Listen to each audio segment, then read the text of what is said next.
అందరికీ నమస్కారం. నేను మిషన్ మిస్కర్తల మీరు చూస్తున్నారు తెలుగు పెడగచ్చ.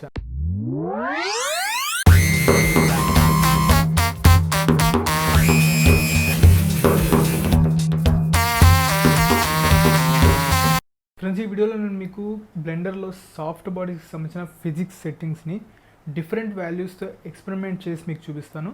మీకు ఆ డిఫరెన్సెస్ ఒకసారి తెలిసాయంటే మీరు మీ ఓన్ సాఫ్ట్ బాడీస్ని అయితే తయారు చేసుకోవచ్చు. ఫ్రెండ్స్, ఫస్ట్ నేను మాస్ ఎఫెక్ట్ ఆన్ సాఫ్ట్ బాడీస్ని డెమాన్స్ట్రేట్ చేసి చూపిస్తాను. నేను యాక్చువల్గా ఇక్కడ సాఫ్ట్ బాడీస్ అన్నింటినీ నేను స్పియర్స్ని యూస్ చేశాను సాఫ్ట్ బాడీస్ కోసం. అండ్ కొలిజన్కి ఒక ప్లేన్ని యూస్ చేశాను. కాబట్టి నేను ఇంకా సాఫ్ట్ బాడీస్ అని మాటకి చెప్పను, స్పియర్స్ అంటాను, కంఫర్టబుల్గా ఉంటుంది. అండ్ నెక్స్ట్ మీరు వెయిట్కి సంబంధించి అంటే మనం ఇచ్చిన మాస్కి సంబంధించి మీరు అబ్జర్వ్ చేసే డిఫరెన్సెస్ ఏంటి అంటే ఒక 2 స్పియర్స్ తీసుకుందాం. రెండింటికి మనము అన్ని ఫిజిక్స్ సెట్టింగ్స్ సేమ్ ఇచ్చాం, ఓన్లీ మాస్ మాత్రమే డిఫరెంట్గా ఉంది. ఒకదానికేమో 0.25 kg ఇచ్చాం, ఇంకో దానికేమో 1 kg మాస్ ఇచ్చాం.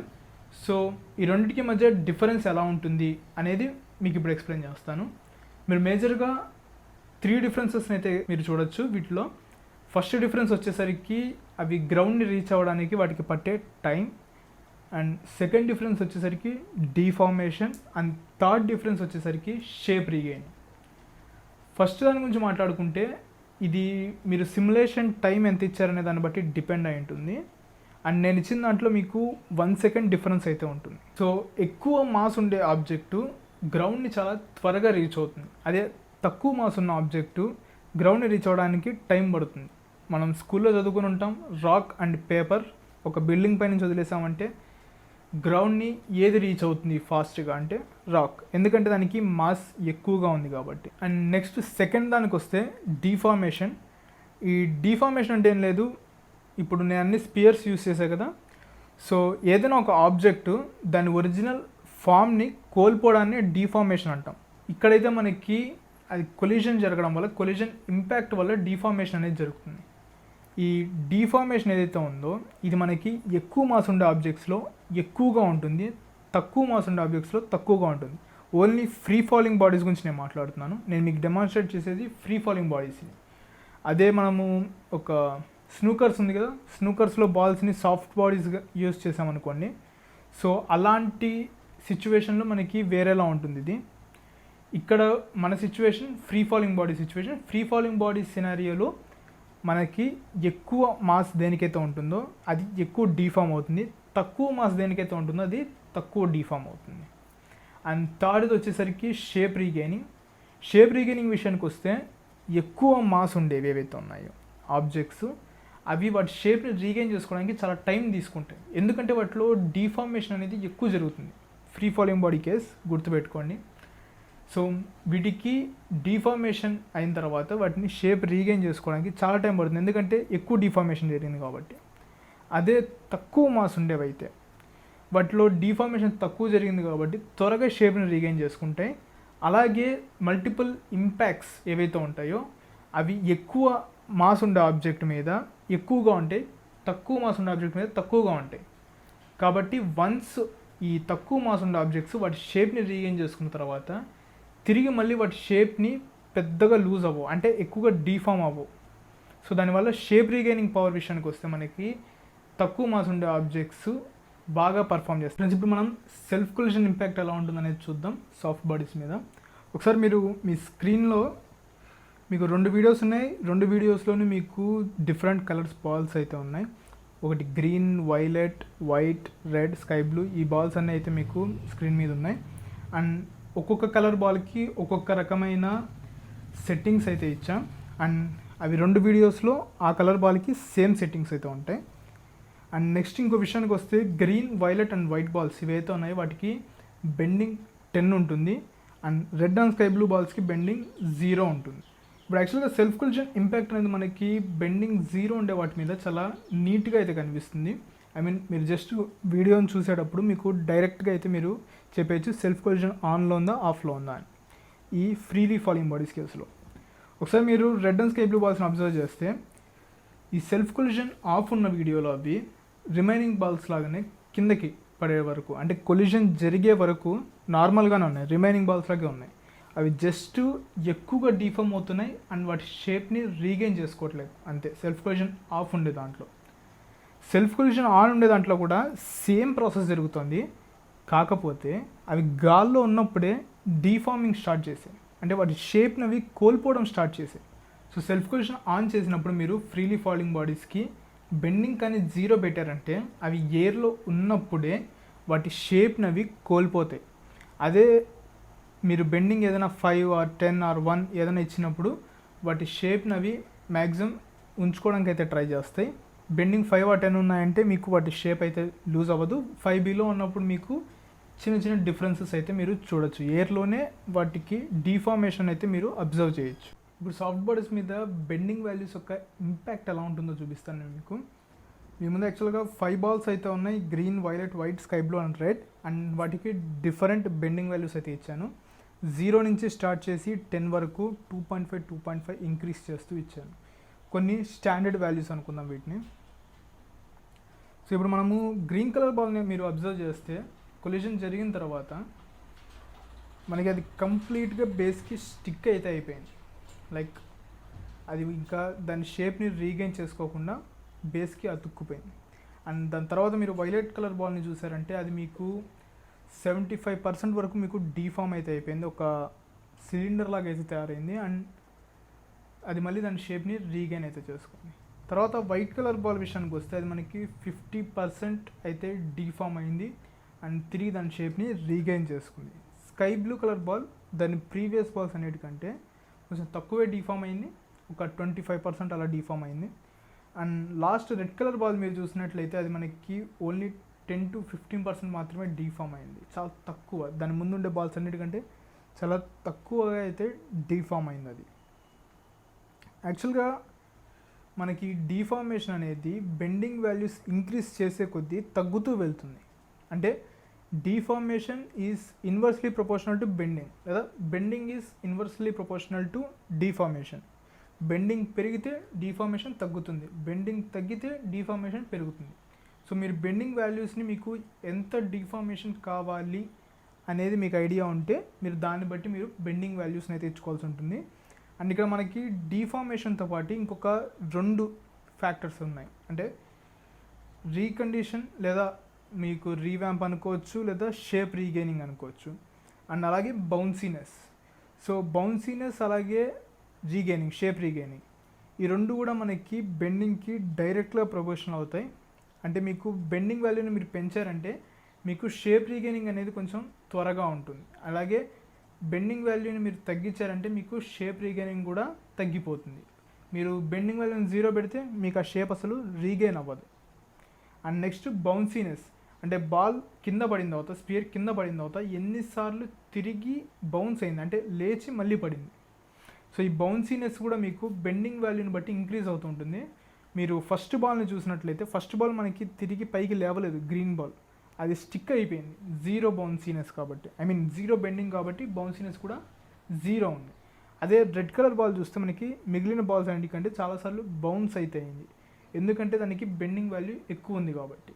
సో ఒక చిన్న ఈక్వేషన్ చెప్పాలంటే bending is directly proportional to shape regaining and directly proportional to bounciness and inversely proportional to deformation. ఇప్పుడు సాఫ్ట్ బాడీస్ మీద ప్లాస్టిసిటీ వాల్యూస్ యొక్క ఇంపాక్ట్ ఎలా ఉంటుందనేది చూద్దాం. మీ ముందు సేమ్ 5 balls ఉన్నాయి అండ్ ప్లాస్టిసిటీని 0 నుంచి 4 వరకు స్టెప్ బై స్టెప్, అంటే 1 యాడ్ చేసుకుంటూ అయితే నేను 0 నుంచి 4 వరకు వాల్యూస్ అయితే ఇచ్చాను. అండ్ ప్లాస్టిసిటీ ఇంక్రీజ్ అయ్యే కొద్దీ రీకన్స్ట్రక్షన్ పవర్ అండ్ బౌన్సీనెస్ 2 తగ్గిపోతూ వస్తాయి. ఒక్కసారి దాని షేప్ మారింది అంటే అది తిరిగి దాని షేప్ని రీగెయిన్ చేసుకోలేదు, అలాగైతే అయిపోతాయి. ప్లాస్టిసిటీ మీరు ఇంక్రీజ్ చేసే కొద్దీ మీకు మోర్ డీఫార్మేషన్ జరుగుతుంది, అలాగే రీకన్స్ట్రక్షన్ పవర్ అనేది పూర్తిగా లూజ్ అయిపోతుంది. ఇప్పుడు మీరు పుల్ వాల్యూ సాఫ్ట్ బాడీస్ మీద ఎలాంటి ఇంపాక్ట్ చూపిస్తుంది అనేది చూడొచ్చు. ఇక్కడ మీకు సేమ్ 5 balls ఉన్నాయి అండ్ అన్నిటికీ సేమ్ సెట్టింగ్స్ ఉన్నాయి. అండ్ వాటన్నిటికీ పుష్ వాల్యూ వచ్చేసరికి 0.5 అయితే ఉంది. ఇంకా పుల్ వాల్యూ వచ్చేసరికి 0 నుంచి 0.999 వరకు, ఒక్కొక్క స్టెప్కి ప్లస్ 0.25 యాడ్ చేస్తూ తీసుకెళ్ళాను. అండ్ మీరైతే ఇక్కడ చూడొచ్చు 0.99 అనేది మ్యాక్సిమం, మీరు దానికి మించి వాల్యూని అయితే ఇవ్వలేరు. అండ్ 0.999 ఇవ్వడం కూడా అంత మంచిది కాదు కొన్ని సిచ్యువేషన్స్లో. అండ్ ఇప్పుడు మీరు చూసారంటే గ్రీన్ కలర్ బాల్ మొత్తం స్ప్లాష్ అవుట్ అయిపోయింది. అండ్ డీఫార్మేషన్ అబ్జర్వ్ చేస్తే మీకు పుల్ వాల్యూ పెరిగే కొద్దీ డీఫార్మేషన్ అనేది తగ్గుతూ వస్తుంది.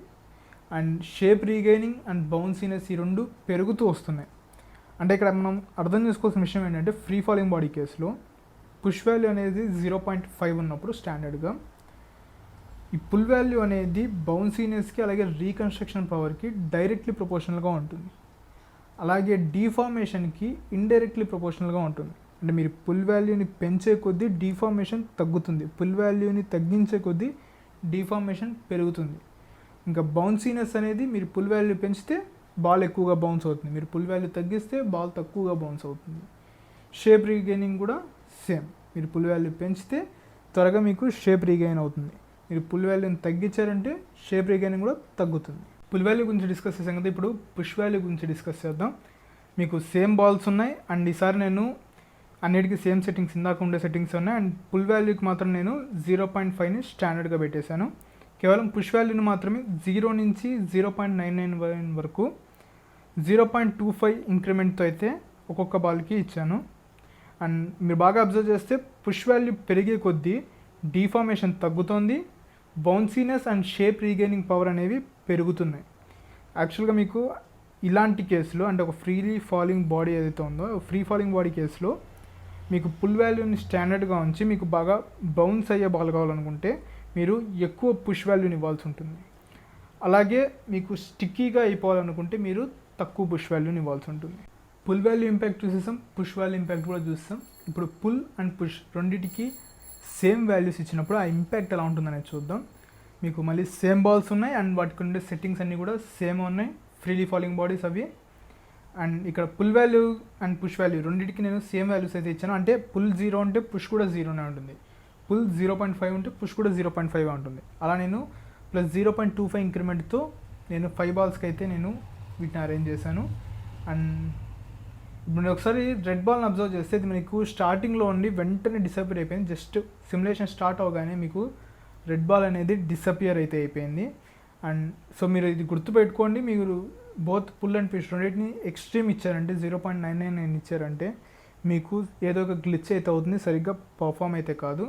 అండ్ నెక్స్ట్ మీరు గ్రీన్ కలర్ బాల్ని చూసినట్టయితే పెరం మీద దోశ వేసినట్టుగా దానికి స్టిక్ అయితే అయిపోయింది.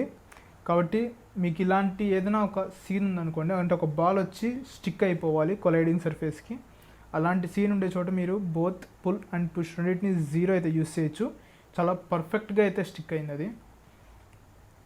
అండ్ నెక్స్ట్ మిగిలిన బాల్స్ అన్నిటిని మనం గమనించామంటే సేమ్ మనకి పుల్లో వచ్చిన రిజల్టే సేమ్ మనకి పుష్లో వచ్చిన రిజల్టే, బోత్ పుల్ అండ్ పుష్లో కూడా సేమ్ రిజల్ట్ అయితే వస్తుంది. ఐ మీన్ మీకు పుల్ అండ్ పుష్ రెండు వాల్యూస్ని మీరు సైమల్టేనియస్గా ఇంక్రీజ్ చేస్తే మీకు రీకన్స్ట్రక్షన్ పవర్ అండ్ బౌన్సీనెస్ ఈ రెండు ఇంక్రీజ్ అవుతున్నాయి. అలాగే మీరు పుల్ అండ్ పుష్ రెండు వాల్యూస్ని సైమల్టేనియస్గా ఇంక్రీజ్ చేసినప్పుడు డీఫార్మేషన్ అనేది చాలా ఎక్కువగా తగ్గిపోతూ వస్తుంది. సో మీరు ఇదైతే గుర్తుపెట్టుకోండి, పుల్ అండ్ పుష్కి సేమ్ వాల్యూస్ ఇచ్చిన సినారియోస్లో మీకు ఏది అయితే చేంజ్ అయితే ఉండదు, డీఫార్మేషన్ అనేది తగ్గుతూ వస్తుంది ఈ వాల్యూస్ పెరిగే కొద్దీ. And bounciness and shape regaining power అనేవి పెరుగుతూ వెళ్తాయి పుల్ అండ్ పుష్ వాల్యూస్తో. ఇప్పుడు మనం పుల్ అండ్ పుష్కి ఆపోజిట్ వాల్యూస్ ఇచ్చే ఎక్స్పెరిమెంట్ అయితే చేద్దాం. ఇందాక చూసిన సేమ్ 5 బాల్సే ఉన్నాయి అండ్ అన్నిటికీ సేమ్ సెట్టింగ్స్ ఉన్నాయి. ఇంకా పుల్ వాల్యూ విషయానికి వస్తే ఇది మనకి 0 నుంచి 0.99 వరకు ఇంక్రీజ్ అవుతూ వెళ్తుంది, increment value 0.25. And push value వచ్చేసరికి 0.999 నుంచి 0 వరకు డిక్రిమెంట్ అయితే అవుతుంది, డిక్రిమెంట్ వాల్యూ 0.25. అండ్ నెక్స్ట్ మీరు బాగా అబ్జర్వ్ చేస్తే బౌండరీ వాల్యూస్ ఏవైతే ఉన్నాయో ఆ బౌండరీ వాల్యూస్ కాంబినేషన్ అనేది మనకి అన్యూస్ఫుల్ అనమాట. అంటే 0 అండ్ 0.999. ఇప్పుడు మీరు పుల్లికి 0 ఇచ్చి పుష్కి 0.99 ఇచ్చిన, పుల్లికి 0.99 ఇచ్చి పుష్కి 0 ఇచ్చిన ఆ కాంబినేషన్ అనేది మనకి నాట్ యూస్ఫుల్ అలా ఉంది. అండ్ నెక్స్ట్ మనకి 3 కాంబినేషన్స్ అయితే ఉన్నాయి. ఈ 3 కాంబినేషన్స్లో వైట్ని అబ్జర్వ్ చేస్తే మీకు బోత్ సేమ్ వాల్యూస్ ఉన్నాయి పుల్ అండ్ పుష్. కాబట్టి ఇది మనకి pull and push same value సినారియోలోకి వెళ్తుంది కాబట్టి దీన్ని పక్కకు పెట్టేద్దాం. వైలెట్ అండ్ స్కై బ్లూని మేజర్గా కంపేర్ చేసి చూస్తే మీకు ఒకదానికేమో low pull value high push value ఉంది వైలెట్కి, అండ్ స్కై బ్లూకి వచ్చేసరికి high pull value low push value ఉంది. ఇప్పుడు మనం వైలెట్కి చూసుకుంటే డీఫార్మేషన్ ఎక్కువ ఉంది స్కై బ్లూ కంటే, అంటే పుల్ వాల్యూ అనేది పెరిగే కొద్దీ డిఫార్మేషన్ తగ్గుతోంది. Okay, and reconstruction for bounciness రెండు మనకి తగ్గిపోతున్నాయి పుల్ వాల్యూ పెరిగే కొద్దీ. అండ్ పుష్ వాల్యూ తగ్గే కొద్దీ ఇవి ఆపోజిట్గా జరుగుతున్నాయి. ఓకే, సో పుల్ వాల్యూని పుష్ వాల్యూని మీరు ఆపోజిట్గా ఇచ్చే సినారియోలో మీరు గుర్తుపెట్టుకోవాల్సింది ఏంటంటే అంటే మోర్ పుల్ వాల్యూ ఇచ్చి లెస్ పుష్ వాల్యూ ఇచ్చారంటే మీకు బాల్ బాగా బౌన్సీగా ఉంటుంది, మోర్ రీకన్స్ట్రక్షన్ పవర్ కూడా ఉంటుంది, లేదా మోర్ షేప్ రీగైనింగ్ పవర్ ఉంటుంది. అదే మీరు లో పుల్ వాల్యూ అంటే less pull value more push value ఇచ్చారంటే మీకు డిఫార్మేషన్ ఎక్కువ ఉంటుంది, షేప్ రీగైనింగ్ పవర్ తక్కువ ఉంటుంది, బౌన్సీనెస్ కూడా తక్కువ ఉంటుంది. ఇందాక వెయిట్ కంపారిజన్ చేశాం కదా, ఇప్పుడు మళ్ళీ వెయిట్ కంపారిజన్ చేద్దాం. కాకపోతే ఈసారి మనము ప్లాస్టిసిటీకి నాన్ జీరో వాల్యూ ఇద్దాం. అంటే ప్లాస్టిసిటీ ఎంతో కొంత ఉండాలి. లైక్ 3 అనేది అయితే నేను ఇప్పుడు ఇచ్చాను ప్లాస్టిసిటీ, అన్నిటికీ 3 అనే ప్లాస్టిసిటీ కామన్గా ఉంటుంది వాల్యూ. అండ్ వెయిట్స్ చూసుకున్నట్లయితే 0.25 kgs నుంచి 2 kgs వరకు అయితే ఉన్నాయి. అండ్ ఫస్ట్ 4 బాల్స్కి నేను ఇంక్రిమెంట్ 0.25 kgs ఇచ్చాను. అండ్ లాస్ట్ దానికి మాత్రం నేను ఇంక్రిమెంట్ 1 kg ఇచ్చాను. మీరు వీటిని అబ్జర్వ్ చేస్తే మీకు వచ్చే ఫైనల్ కంక్లూజన్ ఏంటంటే వెయిట్ ఇంక్రీజ్ అయ్యే కొద్దీ డిఫార్మేషన్ కూడా ఇంక్రీజ్ అవుతుంది. ఇంపాక్ట్ పెరగడం వల్ల, కొలిజన్ ఇంపాక్ట్ పెరగడం వల్ల డిఫార్మేషన్ కూడా ఇంక్రీజ్ అవుతుంది. అలాగే వెయిట్ ఇంక్రీజ్ అయ్యే కొద్దీ రీకన్స్ట్రక్షన్ పవర్ తగ్గిపోతూ వస్తుంది. ప్లాస్టిసిటీ మనము ఇచ్చామంటే రీకన్స్ట్రక్షన్ పవర్ అనేది తగ్గుతుంది ప్లాస్టిసిటీ పెరిగే కొద్దీ. బట్ ప్లాస్టిసిటీ స్టాండర్డ్గా ఉన్నప్పుడు కూడా వెయిట్ని ఇంక్రీజ్ చేసే కొద్దీ మనకి షేప్ రీగైనింగ్ అనేది తగ్గిపోతూ వస్తుంది. ఫ్రెండ్స్, ఈ వీడియోలో మీకు సాఫ్ట్ బాడీకి సంబంధించిన basic knowledge and basic physics సెట్టింగ్స్ని అయితే ఎక్స్ప్లెయిన్ చేశాను కదా. ఈ వీడియో మీకు నచ్చింది అనుకుంటున్నాను. ఈ వీడియో కానీ మీకు నచ్చినట్లయితే లైక్ చేయండి. మీ ఫ్రెండ్స్ అండ్ ఫ్యామిలీలో ఎవరికైనా ఈ వీడియో యూస్ఫుల్ అనిపిస్తే తప్పకుండా షేర్ చేయండి. అలాగే మీరు నా ఛానల్ని ఫస్ట్ టైం విజిట్ చేసినట్లయితే ఇలాంటి మరిన్ని వీడియోల కోసం నా ఛానల్ని సబ్స్క్రైబ్ చేసుకోండి.